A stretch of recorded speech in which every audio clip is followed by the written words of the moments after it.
Și bine ați venit la un nou vlog. Azi vă voi arăta ce i-am luat la colega mea sau ce am făcut eu, pentru că e ziua ei și de aia. Hai să începem. Primul obiect eu l-am făcut. Înăuntru e o felicitare și am decorat eu plicul. Felicitarea tot eu am făcut-o și cam așa arată plicul. Dacă se vede acolo, e puțin sclipișei pe aici.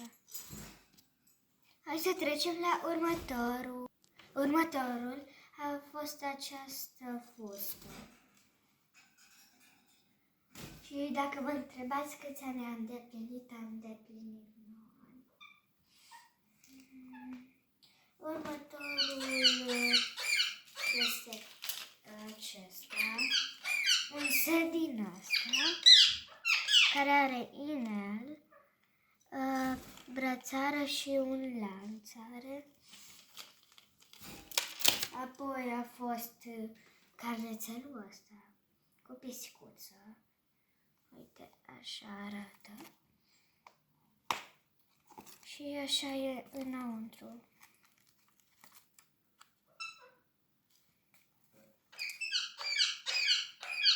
Apoi, da, am ales asta. E un jurnal, așa, cu unicorn.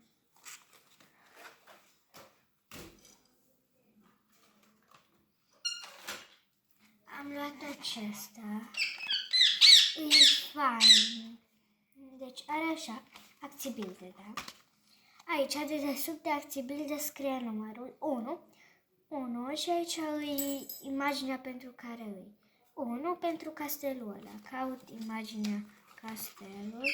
Ca să vedem unde e castelul. Uite. Aici e castelul. Uite, aici ai 1. Lipesc acolo. E foarte fain asta. Taco. Papagalul meu face gălăgie din la vorbăreza. Nu am învățat să vorbesc.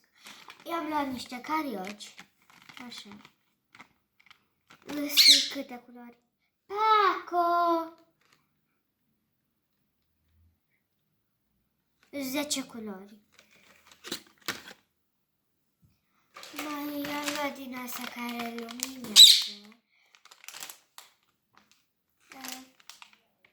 Din asta care luminează. Și ultimul, acest pluș în formă de Stitch. Și plasa în care le voi băga.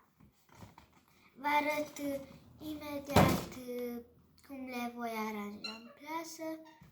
Și cam astea au fost toate lucrurile. Acum le aranjez. Se aștept de aici.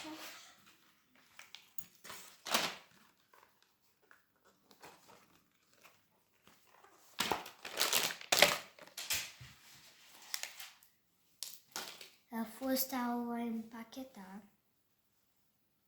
Adică o voi face. O voi pune doar așa. Așa. Apoi voi pune așa marcherele. Sau de fapt hai să luăm ceva mai mare. Vom lua ăsta. Și vom pune aici. Apoi vom lua acesta. Și revenim după ce legat de aranjat. Și cam asta a fost tot ce i-am luat. Vi-l arăt și pe papagalul meu. Că dacă tot a apărut în vlog, adică nu a apărut, a urlat, hai să vi-l arătăm. Uite, Paco, uite-te aici. Da, el e papagalul, mușcă. Rău, până la sânge. Uite-te aici, dacă tu ai vrut și ai urlat. Dacă nu vrea. Și cam ăsta a fost tot videoul. Ne vedem data viitoare. Pa, pa!